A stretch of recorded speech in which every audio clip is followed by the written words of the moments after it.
로마에서는 시간이 길을 잃는다. 1000년이 넘는 제국의 역사는 아직도 이 도시에 살아 숨쉬고 있기 때문이다. 곳곳에서 만나는 찬란한 예술과 문화, 놀라운 기술 혁신의 흔적들. 역사가는 말한다. 고대의 모든 역사가 로마라는 호수로 흘러들어갔고 근대의 모든 역사가 그 호수로부터 다시 흘러나왔다고. 로마는 말 그대로 서양 문명의 어머니였다. 그리고 그 위대한 로마 문명을 대표하는 건축물로 첫 손가락에 꼽는 것이 콜로세움이다. 지금 현재 남아있는 콜로세움은 원형의 겨우 3분의 1 규모. 그러나 당대 이 건축물은 명실상부 로마 최대를 자랑하는 원형 극장형 경기장이었다. 또한 이곳은 황제들의 놀라운 정치 무대이기도 했다.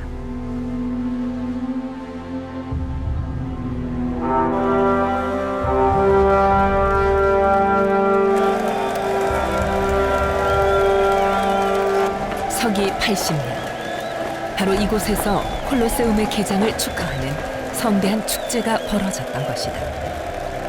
축제는 무려 100일간이나 계속될 예정이었고 날이면 날마다 진귀한 구경거리가 예고돼 있었다. 축제의 주인은 티투스 황제. 막체 위에 오른 새로운 황제가 시민들에게 베푼 대향연이었다. So you have all kinds of incredible activities taking place inside the Colosseum. But one event that people are still talking about is absolutely incredible. It is the Naumachia. It's a ship battle inside the Colosseum. 이곳에서 해전을 했다는 사실은 상상하기 어려운 일이다. 그러나 100일 축제를 기록한 마르티알리스의 시인은 그날의 현장을 이렇게 증언하고 있다.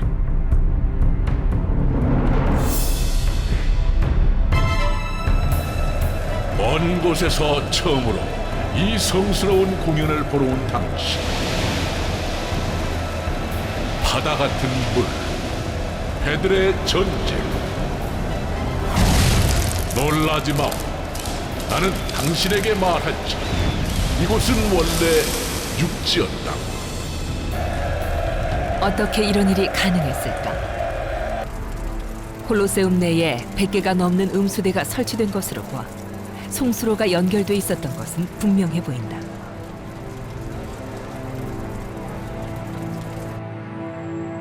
경기장 내부에서도 그 단서를 찾아볼 수 있다.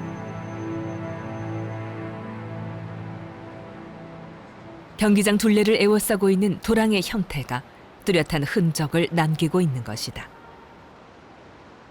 We have here the situation and see the channel around the arena.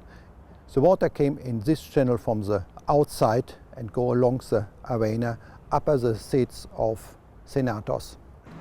수로에는 물이 흘러나갈 수 있는 30개의 배출구가 뚫려 있다.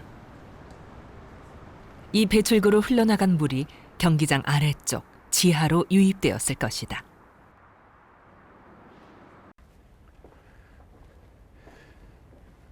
We have here some draft shafts, and this draft shaft was collected with the channel of the upper level, and from this channel the water came down up in the draft shafts, and from here go out into the Poggia and filled the Poggia for the Naumachia. 개장 당시 콜로세움의 지하는 지금 이런 모습이 아니었다. 유적의 바닥에 빼곡이 자리 잡은 지하 구조물들은 후일 경기장을 개축하면서 건설된 것이다. 그렇다면 당시의 경기장은 어떤 구조였을까?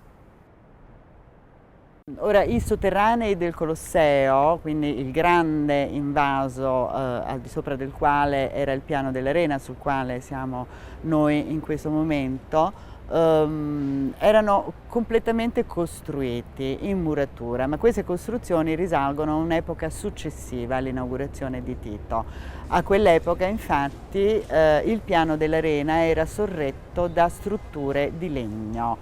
che potevano essere tolte in caso di spettacolo con le barche, quindi di naumachia, e rimesse invece quando era necessario ristabilire il piano dell'arena. 콜로세움에서는 티투스 황제 당대의 모습을 추정하여 목조로 된 가변형 무대를 일부 이렇게 복원해 놓고 있다. 그 전체적인 구조는 아마도 이런 모습이었을 것이다.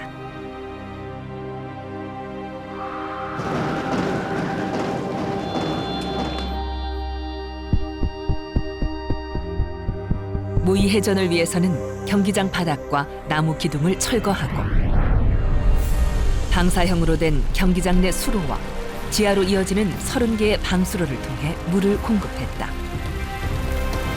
지하 공간에 물을 가득 채우는 데는 2시간에서 5시간이 걸렸을 것으로 추산한다.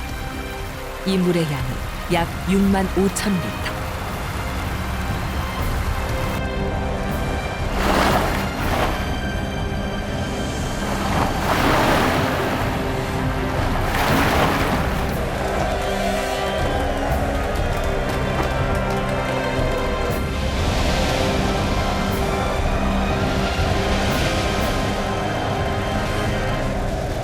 그 인공적인 호수 위에 전선을 띄웠다. 모의 해전은 원래 전쟁의 승리를 기념하던 행사로 강이나 호수에서 병사들이 해전을 재현하던 것이었다.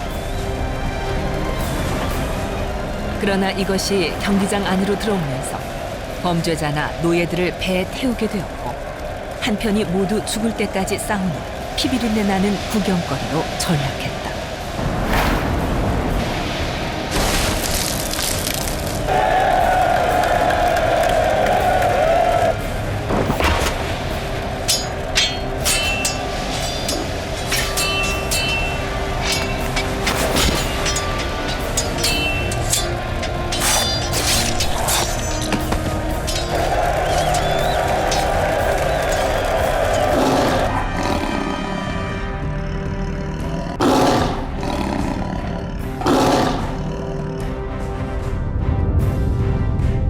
백일 축제에 등장한 또 다른 인기 종목은 맹수 사냥이었다. 경기장에 맹수를 풀어놓고 사람들과 싸우게 하는 것이 경기의 내용이었다. 마르티알리스는 어느 날의 맹수 사냥 경기를 이렇게 읊었다. 그는 짐승들의 왕으로 군림하는 저 곰을 칼로 찔렀다. 그는 헤라클레스가 대적할 만한 거대한 사자, 저돌적으로 달려드는 표범을 죽였다.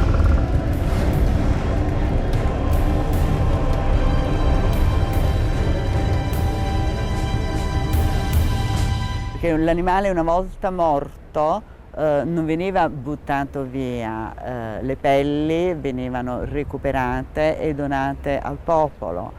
La carne residua veniva data in pasto agli animali custoditi negli zoo, cioè nei vivaria, quindi destinati alle successive venaciones e così via. Le ossa venivano buttate invece sul posto, quindi nelle fogne del Colosseo dove vengono riscoperte. 콜로세움 제2전시실에 보존되고 있는 이 뼈 중에는 로마 일대에 서식하지 않는 열대 동물들도 있는 것으로 밝혀졌다. 이 동물들은 과연 어디서 온 것일까? 당시 로마는 세계 제국이었다. 그 영토가 북쪽으로는 스코틀랜드, 남쪽으로는 지중해를 휘돌아 이집트까지 걸쳐 있었다. 그 광대한 지배 권역에서 북아프리카에선 코끼리, 누비아에선 하마, 메소포타미아에선 사자. 그런 방식으로 수많은 이국의 동물들을 공수해 온 것이었다. The animals were of tremendous symbolic importance for Rome's games. And they represented not just the civilizing function of Rome in conquering these animals themselves, they represented the very provinces that Rome had conquered. And the further flung they were, well, in fact, and the more exotic the animals, well, that helped reinforce the message of Rome's power. 기록에 따르면 100일 축제 중 첫날 하루에 맹수 사냥으로 죽어나간 동물들 수가 무려 5천 마리였다. 상상을 초월하는 이런 엄청난 규모의 축제가 100일 동안이나 계속됐던 것이다. 왜 그랬을까? 티투스 황제는 대체 무엇 때문에 이런 어마어마한 축제를 필요로 했던 것일까? 그 이유를 알기 위해선 티투스의 아버지였던 선대 베스파시아누스 황제의 시대로 돌아가 보아야 한다.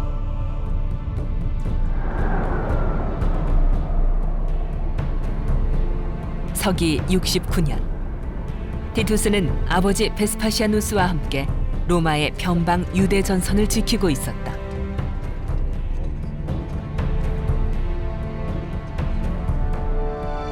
당시 로마의 민심은 내전으로 흉흉했다. 네로 황제가 반란군에 쫓겨 자살한 후 1년 사이 3명의 황제가 바뀌는 대혼란이었다. 로마의 동쪽 방어선을 맡고 있는 동방군단은 사령관 베스파시아누스를 로마의 9번째 황제로 추대했고 원로원이 이를 공식 승인했다.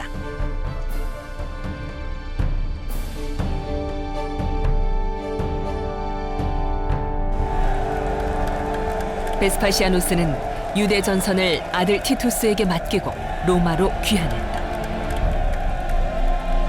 새로운 황제에게 주어진 과제는 내전으로 황폐해진 로마를 재건하는 일이었다.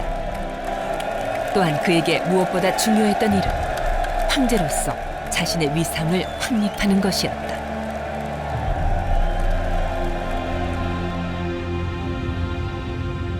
베스파시아누스는 이전 황제들과 달리 황족도 귀족도 아닌 평민 출신이었다. 그가 황제로서의 권위를 인정받기 위해선 폭군으로 백성들의 원성을 샀던 네로 황제와 자신을 분명히 차별화해야만 했다. 학정과 전란에 지친 로마 시민들에게 무엇을 주어야 할 것인가? 그때 베스파시아누스가 내놓은 가장 큰 선물이 콜로세움 건설이었다.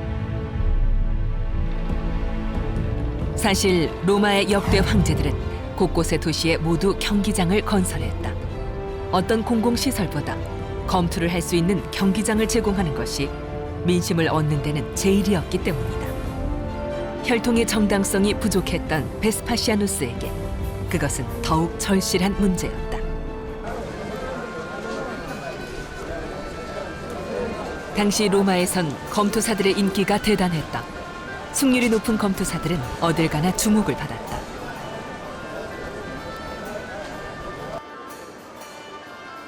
경기 전날 밤에는 항상 잔치가 열렸다. 검투사들은 대개 전쟁포로 출신의 노예들이었으나 신분과 상관없이 그들은 당대 제일 가는 스타들이었다. 그들의 땀은 향수로 팔렸고 여자들은 돈까지 내며 검투사들을 만났다. 검투는 로마 최고의 인기 스포츠였다.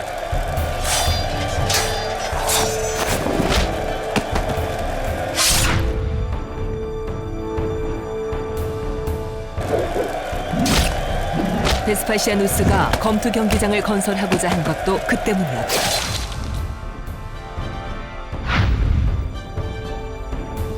그러나 그는 이것이 아주 특별한 무엇이 되기를 원했다.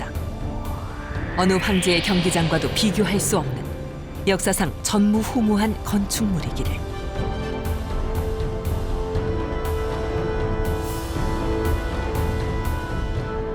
The Emperor Vespasian is a new emperor, and he wants to solidify his rule, and he wants to construct structures that are dynastic in content. So with the Colosseum, you're both saying, here's a new Flavian venue for the people of Rome, and of course here is an essential public entertainment venue for the people of Rome. 그것은 다분히 정치적인 선택이었다. 무엇보다 경기장을 짓는 위치부터 특별했다. 베스파시아누스 황제가 지목한 위치는 시가 중심부에 자리한 네로 황제의 궁전 자리였다. 바다처럼 보이는 인공 호수와 150개의 방을 거느린 초대형의 호화 궁전으로 그 이름도 찬란한 황금 궁전으로 불리던 곳이다. 서기 64년 로마에 큰 화재가 일어나 도시의 3분의 2가 불타고 수천 명의 사상자와 이재민이 발생했다. 이때 네로는 일반 시민들의 주거지였던 화재 지역당 80만 제곱미터를 몰수해 자신의 개인 소유로 만들었으니 바로 그 자리에 지어진 것이 황금궁전이었다. 네로 개인만을 위해 지어졌던 궁전을 허물고 그 자리에 시민 모두를 위한 공공시설을 짓겠다. 그것이 베스파시아누스가 택한 방식이었다. 콜로세움이 다른 경기장들과 달리 로마시가 한복판에 자리 잡게 된 이유가 거기에 있다.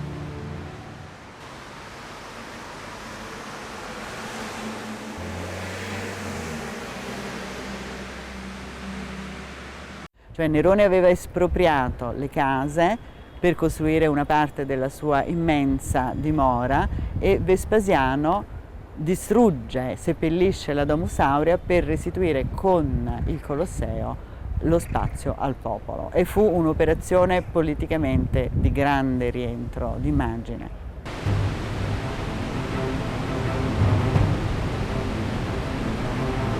마침내 황금궁전의 중심에 있던 인공호수에서 물을 빼기 시작했다. 서기 72년 건설 공사가 시작된 것이다. 당시 콜로세움 건설은 하나의 커다란 도전이었다. 두 개의 원형 극장을 합쳐놓은 것 같은 이런 형태의 경기장은 처음인데다 둘레 527m, 길이 180m에 달하는 거대한 규모를 건축해야 했다. 무엇보다 가장 큰 문제는 52m에 달하는 높이였다. 이 높이는 오늘날 아파트 17층이나 18층과 맞먹는 엄청난 것이었다. 당시 돌로 지은 건물로는 상상할 수 없는 일이었다. Well, actually, to build a structure as the Colosseum, it would have been possible with the traditional techniques used in the past.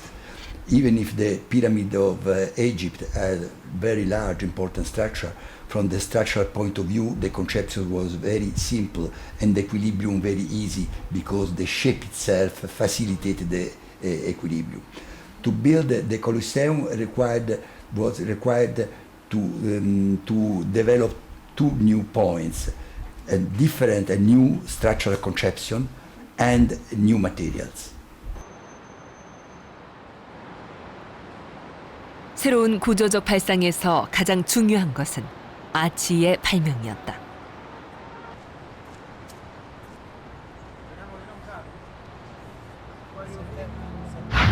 아치를 만들 때는 우선 목조틀을 지지대로 만들어 돌을 쌓고 꼭대기에 쐐기돌을 넣는다.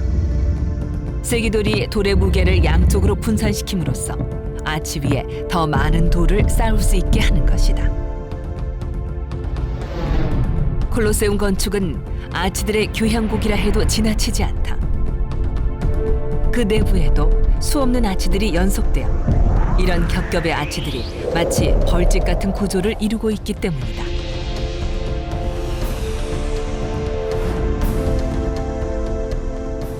The systematic use of arches has allowed to realize in the Colosseum a structure that is light comparing with the dimension and very strong.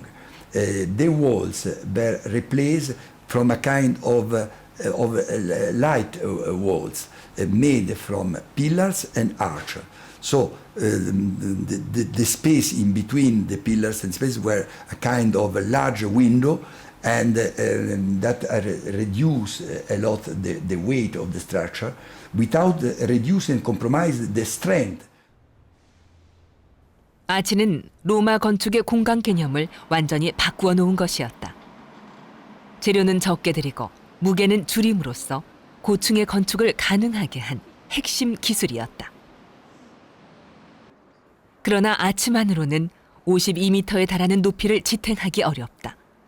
여기에 또 다른 혁신적인 발명품이 등장한다. 콜로세움 유적을 자세히 살펴보면 놀랍게도 오늘날 현대 건축에서 흔히 쓰이는 것과 같은 건축재들을 발견할 수 있다.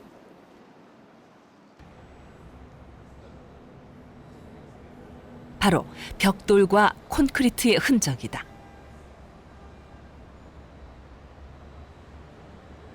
로마인들은 당시에 이미 콘크리트를 사용했다. 그들은 후일 시멘트란 단어의 유래가 된 시멘텀이란 물질을 만들어 썼는데 여기에 모래와 자갈을 혼합한 것이 콘크리트다. 시멘텀은 석회에다 물과 특별한 재료를 한데 섞은 것이었으니 이 특별한 재료가 바로 화산재였다.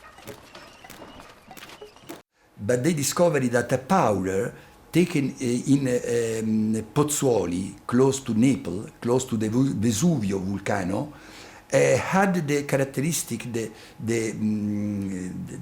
power of creating a very strong bond between the stone or bricks. 돌을 대체하는 또 하나의 건축재는 테라코타 벽돌이었다.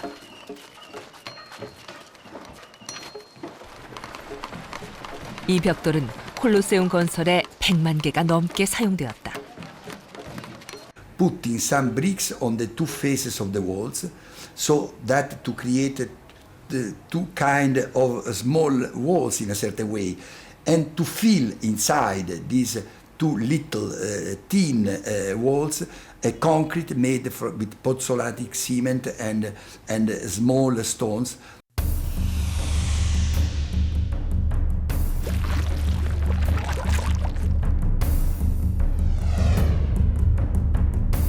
로마인들은 서로 다른 자재들을 교묘하게 혼합해 크고 높은 구조물을 가능하게 했던 것이다. 보다 가볍고 견고한 건축재의 발명과 활용. 이것이 로마 건축의 혁명을 가져왔고 콜로세움 건축을 가능하게 한 열쇠였다.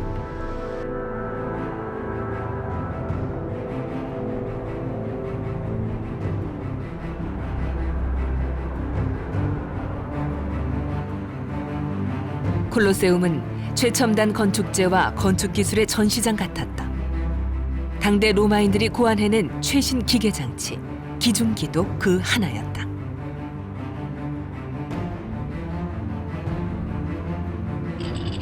콜로세움 건축 현장에는 도르래를 이용한 기중기가 동원되었다. 무거운 건축재를 위층의 작업대에 올리기 위해서는 기중기가 필수였다.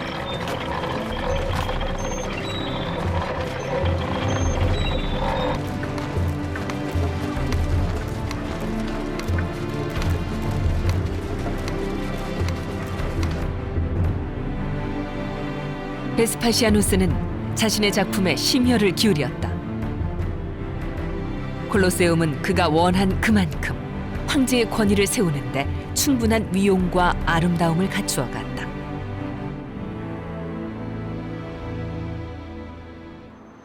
콜로세움의 외벽은 대리석으로 장식됐고 각 층을 지탱하는 기둥들은 각각 다른 그리스 양식이 채택되었다. 1층은 간소하고 중후한 도리아식, 2층은 여성적이고 부드러운 이오니아식, 3층은 화려한 코린트식이었다. 경기장 바닥에는 모래가 채워지고 5만여 명이 앉을 수 있는 계단식 관중석은 대리석으로 완비되었다. 콜로세움의 맨 위층에는 나무 기둥을 박아 벨라리움이라 불리는 개폐식 차양막을 설치했다. 수병 1000여 명이 줄을 당겨 필요할 때마다 차양막을 열고 닫았다.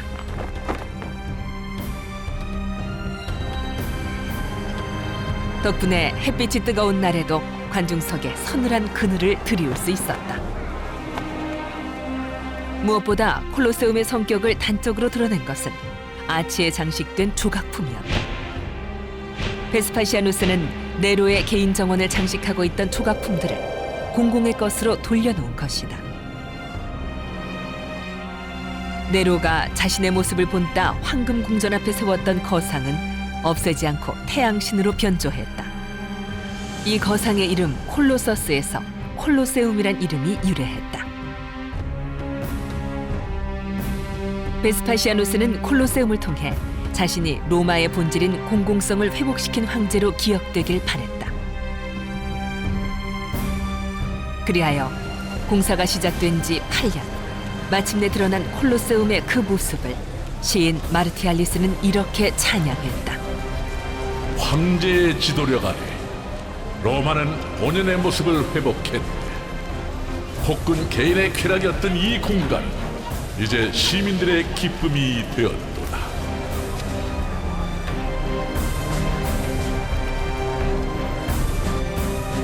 그러나 후대 학자들에게 콜로세움 건설은 큰 의문이었다. 당시 네로와 삼형제 시대를 거치면서 로마의 재정은 파탄 상태였기 때문이다. 베스파시아누스는 이 엄청난 규모의 건축물을 짓는 데 드는 재원을 대체 어디서 마련했던 것일까? 단서는 콜로세움 내에 있었다. 이것은 콜로세움 남쪽 입구에서 발견된 비문이다.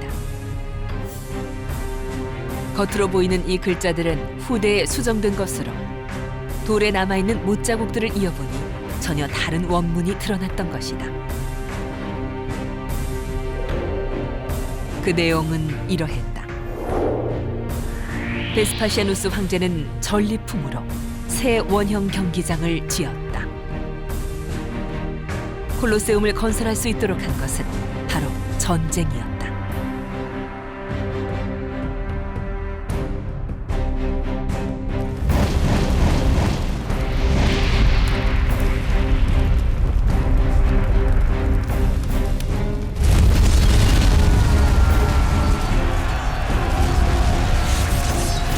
서기 70년 2월, 예루살렘 성벽이 무너졌다.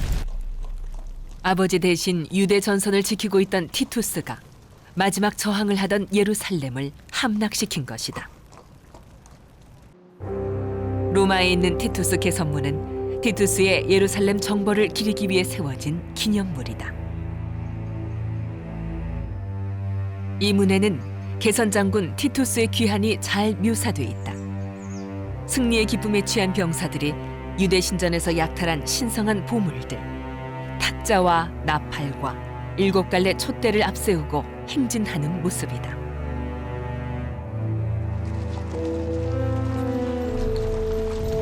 당시 티투스의 귀국길에는 수레가 끝이 없었다고 전한다. 이때 수레에 실려온 수많은 전리품들이 콜로세움 건설 비용에 충당됐고 3만여 명에 달하는 노예들은 현장 노동력으로 투입됐다. 콜로세움은 정복자의 경기장이었다.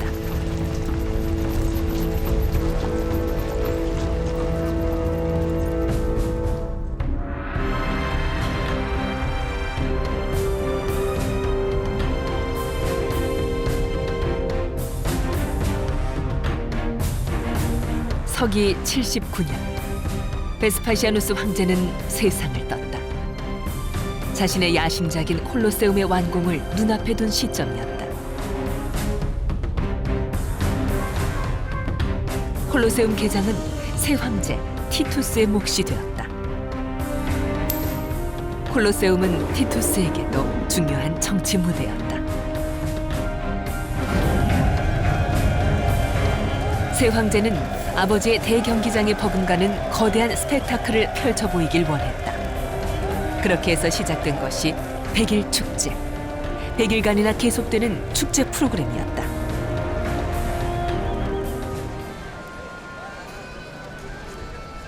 축제에 참여하기 위해서는 각석으로 된 콜로세움 입장권부터 받아야 했다.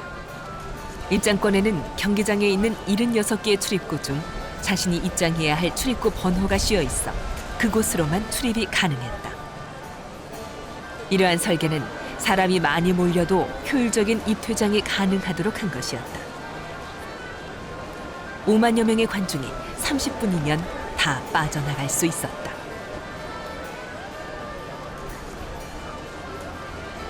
각각의 출입구마다 입장할 수 있는 좌석도 정해져 있었다.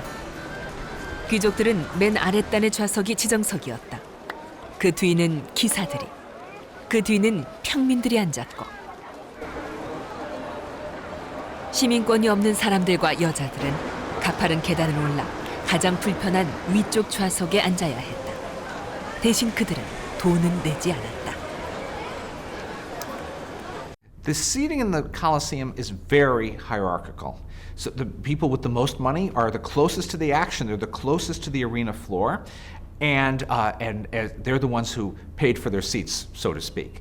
As you get further away from the floor, further up, the people have less and less money. Well, of course, there's after the senators and the knights, then you start going into the lower strata of society, even slaves who had been freed or slaves who had not been freed.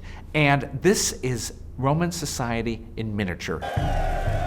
황제의 입장 경로와 황제의 자리는 경기장 어디에서나 잘 보이게끔 신중하게 설계되었다.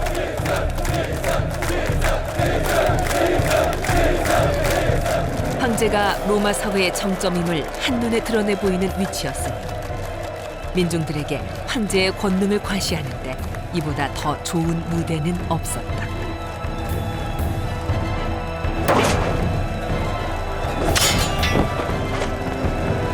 100일 동안 콜로세움은 열광의 도가니였다. 축제의 하이라이트는 어디까지나 검투 경기였다.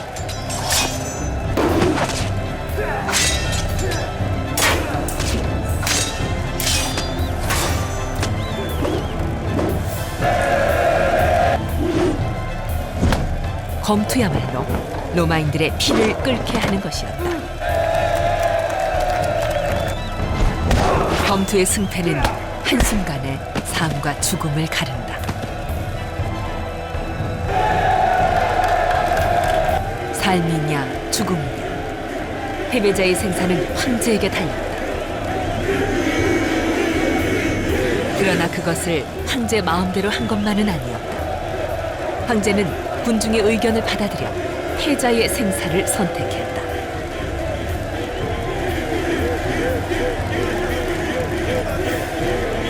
불행히도 오늘 군중의 선택은 죽음이었다.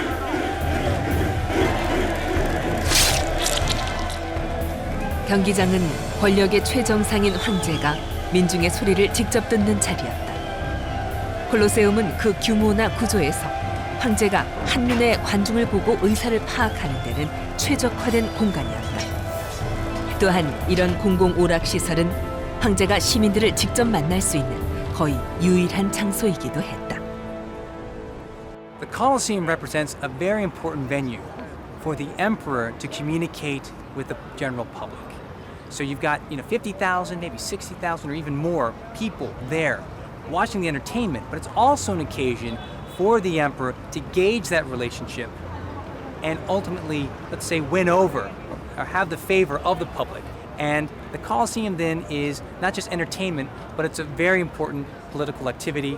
And a key part of that relationship then is for the emperor to have a great relationship with the public. 민중의 소리를 듣는다는 것이 얼마나 중요한가. 티투스는 그것을 잘 알고 있었다. 그는 그 깨달음을 위해 뼈아픈 대가를 치러보았기 때문이다.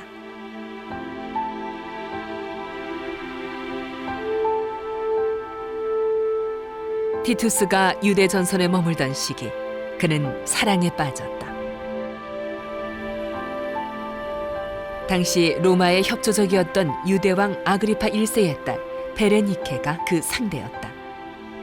이 민족의 딸이었으나 그들의 사랑은 뜨거웠다.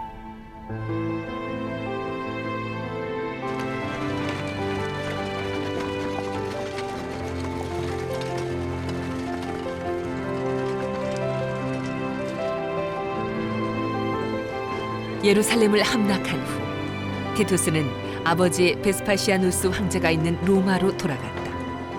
하지만 이별이 길지는 않았다. 연인을 뒤따라 베레니케가 로마로 왔기 때문이다.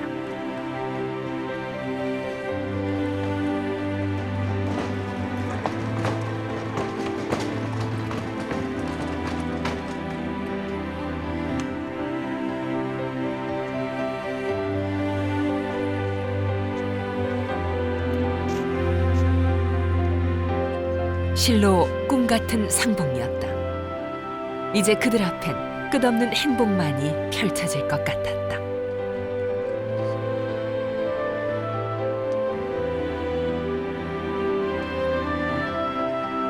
두 연인은 티투스의 저택에서 함께 살았다. 티투스는 공식적으로 베레니케와 결혼하고 싶어 했다. 그러나 그의 사랑은 로마 시민들의 격한 반대에 부딪혀야 했다.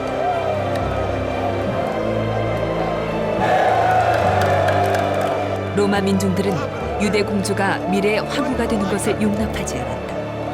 그들은 안토니우스가 클레오파트라와 사랑에 빠져 로마가 전쟁에 휩싸였던 과거를 잊지 못하고 있었다. 티투스에겐 당시 많은 정적들이 있었다. 스캔들의 발목을 잡히지 않으려면 사랑하는 베레니케를 유대 땅으로 돌려보낼 수밖에 없었다.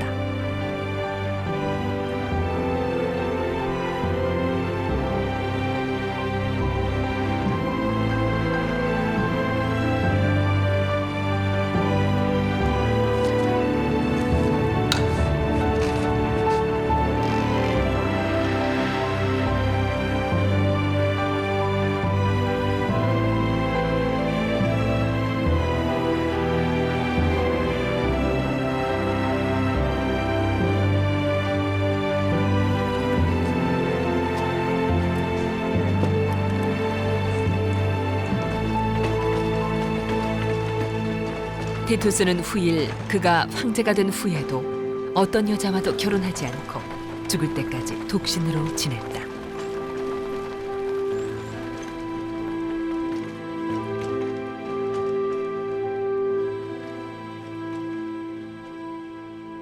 The public, the people of Rome, was very, very powerful. And the emperor was very much aware of this important relationship between ruler and the ruled. Now, the public could step in when there was, say, a public execution and complain and even halt that execution. When somebody was going to be put to death in the gladiatorial arena and the emperor said, sure, again, the public could step in and say no. Their voice was powerful and the emperor had to hear them. If there were problems with the grain supply, if there was risk of famine, they would speak out. And the emperor had to alleviate that kind of tension, or next thing you know, you'd have an angry mob and they'd overrun the city, they'd overrun the palace, and they would kill the emperor. 그들의 목소리에 귀를 기울였기에 티투스 황제는 로마 시민들의 사랑을 받았다. 그러나 그의 집정은 단 2년 만에 끝났다. 서기 81년 티투스 황제가 사망하고 그의 동생 도미티아누스가 새 황제로 즉위하게 됐다. 콜로세움의 사실상 완공은 도미티아누스 황제 때에 이루어졌다. 도미티아누스는 당시까지 3층밖에 완성되지 않았던 콜로세움의 맨 위층인 4층을 올려 공사를 마감한다.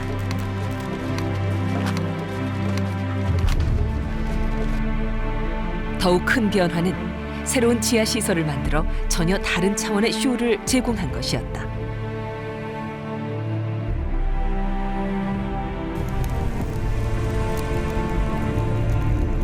지하 6m.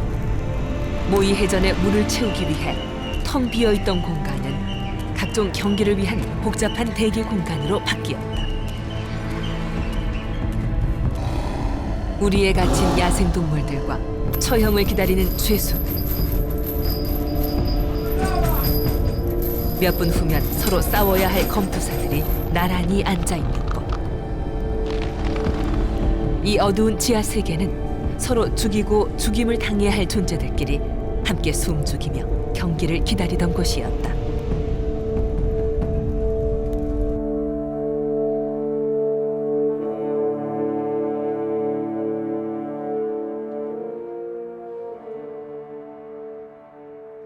We are here in the Colosseum, in the underground of the Colosseum, and this was the place for the gladiators and the animals.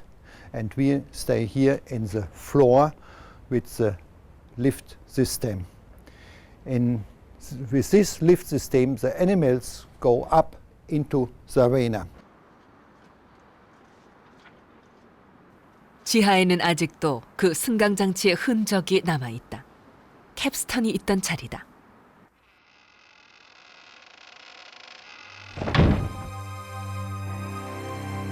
승강장치는 이런 모습이었을 것이다. 수많은 노예들이 달라붙어서 캡스턴을 돌려 승강장치의 동력을 만들어냈다.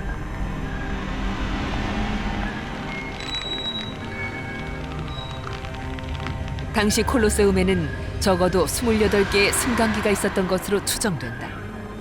경기가 있는 날이면 이런 승강기를 움직여 각종 무대 장치와 맹수들을 경기장으로 들어 올렸다.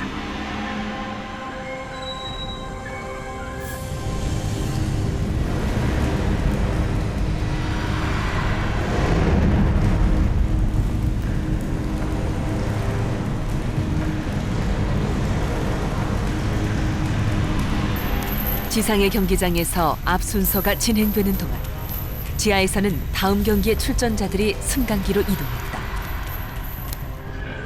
캡스턴이 돌아가고 승강기가 움직이기 시작하는 시간.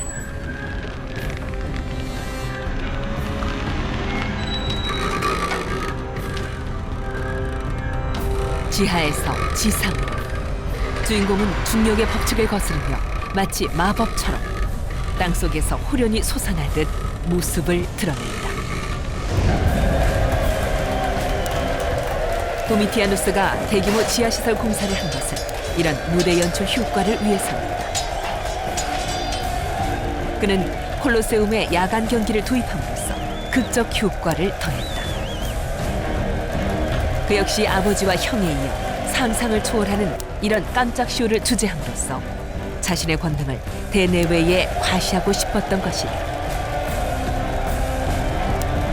민중과 통하려는 황제들의 강력한 정치적 목표가 있었기에 콜로세움은 비로소 로마 역사상 가장 위대한 건축물이 될 수 있었다.